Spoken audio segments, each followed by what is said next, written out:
இப்ப உங்க அடுப்பை காட்டுவீங்களாம். சரி. நான் விறகு தள்ளுவேனா? என்ன சொல்றீங்க?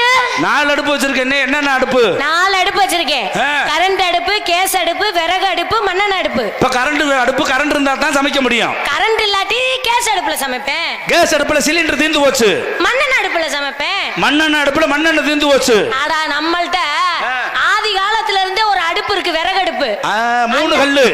ஒரே கல்லுதான். 3 கல்லு 3மா? அந்த 3 கல்லுனா 3 பக்கம் வைக்கிற மாதிரி இருக்கும். நம்மளுக்கு அப்படி இல்ல, ஒரு வழி பாதை தான். ஒத்தையடி பாதை, ஒரே வழிதான். சரிமா? இப்ப 5 பேத்துக்கும் அதுல சமைக்கலாம், 50 பேத்துக்கும் சமைக்கலாம், 500 பேத்துக்கும் சமைக்கலாம். இவ்வளோண்டு சட்டி வச்சனாலும் தாங்கும், இவ்வளவு பெரிய சட்டி வச்சாலும் தாங்கும். ஆனா உன் அடுப்பு அடே அப்பா என்ன நல்ல துடுப்பு மாதிரி இல்லையா? நான் வச்சிருக்க அடுப்பு அதுதாம்மா. முகர கட்ட. உங்க அடுப்புல விறகு வைக்கட்டுமா? காஞ்ச விறகா பச்சை விறகா? வீட்டுக்கு போய் 4 மாசம் ஆகுது. காஞ்ச விறகு தான். ஆமா, காஞ்ச விறகுனா தக தக தக தகன்னு எரியும். பச்சை விறகுனா வாழை மரத்துல பத்தின மாதிரி நம்மளுக்கு நல்ல சல சல சல சல சல சலன்னு எரியும். கலகலன்னு போகுமா? ஐயோ தொலை தொலைன்னு போகும்னா பாருங்க. உங்க அடுப்புல விறக வச்சாச்சு, பத்த வைக்கணும். பத்த வைக்கணும்னா என்கிட்ட குச்சி இருக்கு, என்கிட்ட பொட்டி இருக்கு. தீ குச்சிக்கு முன்னாடி மண்டக்கணம் உனக்கு பொட்டி கணம், எனக்கு மண்டக்கணம் உனக்கு பொட்டி கணம். பொட்டிக்குள்ள குச்சி இருந்தா தானே பொட்டி கணமா இருக்கும். சரி, பொட்டியில இருந்து குச்சியை உருவிட்டா எப்படி பொட்டி கணமா இருக்கும்? குச்சியில மண்டையில மருந்து இருக்கிறவன் தானே உன் மண்டை கணமா இருக்கும். ஆமா, மருந்த பொட்டியில உரசி தீந்து போச்சு போச்சு போச்சு போச்சு. ஏய் மருந்து தீந்து போச்சுமா. உரசுற வரைக்கும் நல்லா வீரமே தான் சண்டைக்கு போறேன், உரசிடுறேன் பார்க்கலாங்கிறேன். உரசி தீந்து போச்சு, அதுக்கப்புறம் அடிவட்ட பாம்பு மாதிரி அவன் பாட்டுல விழு விழு விழுன்னு வர்றேன். தீ குச்சியும் மனுஷனோட மண்டகணமும் ஒரே மாதிரி. யாருக்கு மண்டகணம் இருக்க கூடாது. மண்டகணம் எப்ப இருக்கணும்? குழந்தை தாயினுடைய வகத்துல இருக்க பாத்தீங்களா, அப்ப மட்டும்தான் மண்டகணம் இருக்கணும். அப்ப தலை வெளியே வந்தா சுகப்பிரசவம். மண்டகணமா இருந்தா தான் சுகப்பிரசவமா முத தலை வரும். திரும்பிருச்சுன்னா ஜரமா போச்சு. அதுலயே பிறண்டுச்சுன்னா சுத்தம். ஆமா, கிழிச்சு தான் எடுக்கணும். சரிங்க. இப்ப உங்க அடுப்புல வச்சாச்சு விறகு, பத்த வச்சாச்சு. அடுத்து என்ன செய்யணும்? உங்க சட்டியை தூக்கி வைங்க. போங்க வாமா. என்ன பணியார சட்டியை கட்ட, நீ என்ன துவைக்கிற சட்டி எடுத்துட்டு வர்ற? சட்டியை வெளியே வச்சா ஆளாளுக்கு ஊத்த மாட்டாங்களா? ஐயோ, நாய் வாய் வச்சிரும். அதனாலதான் நான் பத்திரமா வச்சிருப்பேன். ஆமா, உன் சட்டிக்கு எத்தனை குழி? ஒரு குழியா? நான் 12 குழி 20 குழி எல்லாம் ரவுண்ட் அடிச்சு ஊத்தி இருக்கேன். அது ஒரு அந்த 12 குழி 20 குழிக்கு இந்த ஒத்த குழி சமம். ஆனா உன் குழி ஒரு குழினாலும் ஆத்தாடி பொத குழி மாதிரி. ஏமா இப்ப உங்க சட்டியில ஏன் மாவை ஊத்தவா? மாவு ஊத்துறியா? வச்சிருக்கல மாவு, அதுவும் வச்சிருக்க. சரி ஊத்து. முதல்ல கருப்பா இருக்கும், அப்புறம் அலச அலச ஆயிரும். என்னையா சொல்ற? நாட்டு உளுந்துமா, பொட்டு உளுந்து. முதல்ல கருப்பா இருக்கும், அப்புறம் அலச அலசல வெள்ள வெள்ள ஆயிரும். சொல்றதெல்லாம் நல்லா தான் இருக்கு, செய்க சரியில்லையே தம்பி. ஒரு கொடையில எத்தனை பேர் நனையாம போக முடியும்? 2-3 பேர் போலாம். நாங்க 15 பேர் நனையாம ஒரே கொடையில போனோம். எப்படிங்க? அனைத்து மழை வயல இல்ல, எருமைக்கு பிறந்த எருமை மழை வயலனா ஊரே நனையாம தயாரா இருக்கும். ஒரு சைக்கிள்ல தான போக முடியும். 2-3 பேர் போலாம். நான் திண்டுக்கல் பஸ் ஸ்டாண்ட்ல பாக்குறேன், 102 பேர் ஒரே சைக்கிள்ல போனாங்க. எப்படிங்க? ஓட்டுநர் பேர் நூறு ஜகான். சரி, அவரை சுருக்கமா 100 கூப்பிடுவாங்க. முன்னாடி ஒருத்தர் பின்னாடி ஒருத்தர். 102 வந்துருச்சா? 102 வந்துருச்சு. எலுமிச்சம்பழம் பாத்திருக்கீங்களா? பாத்திருக்கேன். அது ஆம்பளையா பொம்பளையா? ஆம்பளை. எப்படி சொல்றீங்க? கடைசியில தண்ணிய புளிஞ்சு எடுத்துட்டா கொட்டை தான் மிஞ்சும். ஒருத்தன் 50 லட்சம் ரூபாய் செலவு பண்ணி கல்யாணம் பண்ணான். சரி, எவ்வளவு? 50 லட்சம். மாமனார் மாமியா ஒரு தங்க தாம்பாளம் கொடுத்தாங்க. சரி, அந்த தங்க தாம்பாளம் எவ்வளவு பெருசு தெரியுமா? எவ்வளவு பெருசு? 2 பேர் அகலம் தான். 3 பேர் அகலம். நீ வேற கிளவிய பாத்திருப்ப. 2 பேர் அகலம். அந்த நேரத்துக்கு வேணா 3 பேர்ல மாதிரி தெரியும். ஒருத்தன் கொடுத்தது தங்க தாம்பாளம். சரி, அதுல பழ வைக்க இடம் இருக்கு. சரி, தேங்காய் வைக்க இடம் இல்ல. 50,000 போச்சா? என்ன சொல்றீங்க? 50 லட்சம் செலவு பண்ணி கல்யாணம் பண்ண, பழ வைக்க இடம் இருக்கு, தங்க தாம்பாளம் 2 பேர் அகலம், தேங்காய் வைக்க இடம் இருக்கா? யாரு தேங்காய்? நீ என்ன இந்த நாட்டில் பிழைக்க போற? நான் சொல்றது புரியல. உங்களுக்கு புரியுதா?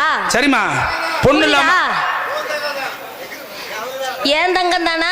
அந்த தங்க தட்டு தான். ஐயோ பொறுத்த இது ஒரு கல்யாணம், கல்யாணத்துல பொண்ணு இல்லாம கல்யாணம் நிக்கும், மாப்பிள்ளை இல்லாம கல்யாணம் நிக்கும், தாலி இல்லாம கல்யாணம் நிக்கும். ஆனா செருப்பு இல்லாம கல்யாணம் நிக்குமா? நிக்காது. நின்னு போச்சு. எப்படி? பத்திரிக்கை அடிச்சாச்சு, பொண்ணும் தயார் மாப்பிள்ளையும் தயாரு. விடிஞ்சா கல்யாணம். சாயந்தரம் புது பொண்ணு அவங்க அம்மா கோயில சுத்தி சாமி போடுறாங்க. காலையில விடிஞ்சா மகளுக்கு கல்யாணம், பிள்ளை போற இடத்துல நல்லா பொழக்கணும், நல்லா பொழைக்கணும், நல்லா பொழைக்கணும் வேண்டுது. கோயிலுக்குள்ள செருப்பு போட்டு போக முடியுமா? முடியாது. புது பொண்ணு முன்னாடி, அம்மா பின்னாடி, இவ்வளவு பெரிய முள்ளு நடு ரோட்ல கிடக்கு கோயிலுக்கு முன்னாடி. இந்த புது பொண்ணு வரும்போது இந்த முள்ளு நறுக்குன்னு குத்த, புது பொண்ணு ஐயோ ஐயோன்னு கத்த. அவங்க அம்மா நினைக்குது புடுங்குனா எவ்வளவு ரத்தம் வரும் முள்ளு குத்துனா. அப்ப அந்த அம்மா நினைக்குது இந்த முள்ளு குத்துனதுக்கு இந்த பிள்ளை தாங்கலையே, இவ்வளவு ரத்தம் வந்துருச்சு, இந்த பிள்ளை கல்யாணம் பண்ணி வச்சா எப்படி இந்த பிள்ளை தாங்கும்? என்ன தாங்கும்? இந்த முள்ளு குத்துனதுக்கு இந்த பிள்ளைக்கு இவ்வளவு ரத்தம் வருது, முள்ளு குத்துனா என்ன? அங்க ஏதாவது மருந்து இருந்து போட்டுக்க வேண்டியதானே? அந்த பிள்ளை அதுக்கே தாங்கலையே, இந்த பிள்ளை கல்யாணம் பண்ணி வச்சா எப்படி தாங்கும்? ஏன் தாங்காது? தாங்காதுன்னு சொல்லித்தான் கல்யாணத்தை நிறுத்திட்டாங்க. முள்ளு குத்துனதுக்கா? ஆமாமா, முள்ளு குத்துனதுக்கா. செருப்பு இல்லாம கல்யாணம் நின்னு வச்சா முள்ளே குத்துச்சா? முள்ளுதான் குத்துனது, அப்புறம் நான் சொல்ல குத்துச்சு. அது மாதிரி எத்தனை விஷயங்கள் இருக்குன்னு தெரியுமா உனக்கு? அப்ப நீ என்னை கல்யாணம் பண்ண மாட்ட? பண்ணுவேன். என்ன முள்ளு குத்தாம பாத்துக்குவேன். முள்ளு குத்த கூடாது, ஏன்னா நான் உன்னை முள்ளு காட்ட பக்கம் கூட்டி போகவே மாட்டேன். சரிதா? நல்ல வீடு இருக்கு, போட்டது இருக்கு. ஊர்ல தீ பிடிச்சா என்ன தீ? ஊருத்தி. காட்டுல தீ பிடிச்சா தீ, மலையில தீ பிடிச்சா தீ, வீட்டுல தீ பிடிச்சா தீ. மஞ்சள் பொடி எதுல இருந்து வரும்? மஞ்சள் பொடி மஞ்சள்ல இருந்து, மிளகு பொடி மிளகுல இருந்து, மிளகா பொடி மிளகால இருந்து, மூக்கு பொடி மூக்குல இருந்து ஒழுவும். போட்ட பிறகு மூக்கு பொடி போடவே கூடாது. மூக்கு பொடிய போட ஆரம்பிச்சோம்னா செத்த பிறகு படுக்க வைக்க முடியாது, உட்கார வைக்க முடியாது, உட்கார வைக்க முடியாது, ஒழுகிறேன் ஒண்ணுமே செய்ய முடியாது. அத முதல்ல உங்க அம்மா எடுத்து நிப்பாட்டு. எங்க அம்மா இல்ல இப்ப போடுறது இல்ல, அது பேரே மாறிடுச்சு. இருந்தாலும் பழைய டஜன் இருக்கும், அத ஒரு நாளைக்கு பாத்துக்குவோம். சரி. இப்ப தங்க செயின் உருக்குனா என்ன வரும்? தங்கம். வெள்ளி செயின் உருக்குனா வெள்ளி, இரும்பு செயின் உருக்குனா இரும்பு, சைக்கிள் செயின் உருக்குனா சைக்கிள் வராது. சைக்கிள் வருமா? வராது. மெழுகுவத்தி பாத்திருக்கியாமா? பாத்திருக்கேன். மெழுகுவத்தி எதுல செய்வான்? மெழுகுல. கொசுவத்தி கொசுல செய்ய முடியாது. பாக்கு மரத்தை வெட்டினா என்ன வரும்? பாக்கு வரும். தேக்கு மரத்தை வெட்டினா தேக்கு வரும். பனை மரத்தை வெட்டினா பணம் வராது. வரும் வரும். மரக்கடையில உண்டி கொடுக்கணும், வராது. அப்பதான் பணம் வரும். சரி, நான் ஆட வந்திருக்கேன். நான் ஆடுனா ஆடுவேன், பாடுனா பாடுவேன், ஓடுனா ஓடுவேன், உட்கார்ந்தா உட்காருவேன். பால் இருக்கு, பால் இருக்கு.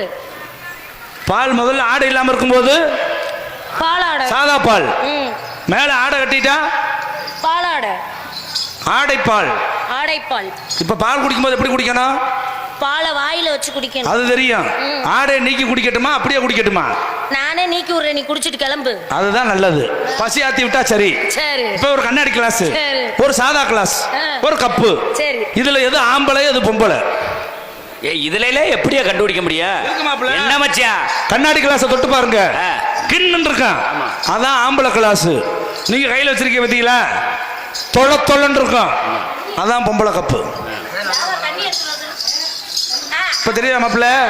குடிங்கடா, வாயில வச்சுக்கிட்டே இருப்பாங்க, படத்துல குடிங்க. இருக்கட்டும் விடுத்தா. எப்பவுமே 2 விஷயத்தை மட்டும் கெடுக்க கூடாதுமா, 3 விஷயத்தை எப்பவும் கெடுக்க கூடாது. ஒரு மனுஷன் தூங்கும் போது எழுப்ப கூடாது. அதே மாதிரி டீ குடிக்கும் போது சாப்பிடும் போது அவங்கள தொந்தரவு பண்ணக்கூடாது. அதே மாதிரி ஆணும் பெண்ணும் ஒன்னா இருக்கும்போது கெடுத்துடக்கூடாது. தொங்காஸ் பெரிய துரோகம். அதுதான், அது யாரா இருந்தாலும் சரி அதையும் செய்யறாங்க. விளங்காது, இவங்க போக விடாம தடுப்பாங்க பாரு. கெடுதல் கெடுதல் போயிருவாங்களோன்னு இடைஞ்சல் இடைஞ்சல் இடைஞ்சல். இப்படித்தான் என்ன ஒருத்தன் கெடுத்துக்கிட்டே இருந்தான், முழிச்சுக்கிட்டே இருந்தான். சரி, நான் எப்ப போவேன் அவன் முடிச்சுக்கிட்டே இருந்தா, நான் நல்லா தூங்கிட்டேன். கணக்கு அவன் தூங்குனான்ல, நான் எந்திரிச்சு கூட்டி கிளம்பிட்டேன். தம்பி ஆடை நீக்கி சாப்பிடு. மாப்பிள்ள ரெடியா? மாப்பிள்ள எந்த பிரார்த்தனை வேணாலும் வை, எந்த கோயிலையும் மொட்டை அடிக்கிறேன்னு வேண்டிக்காத, அப்புறம் எதுவுமே நடக்காது. ஆட்டம் போட வந்த அம்மா உங்க அடுத்துக்காக அம்மா. மாப்பிள்ள நான் நினைச்சது நடந்துச்சுன்னா என் டோப்பை கொடுக்குறேன்னு வேண்டிக்கிற சொல்லு.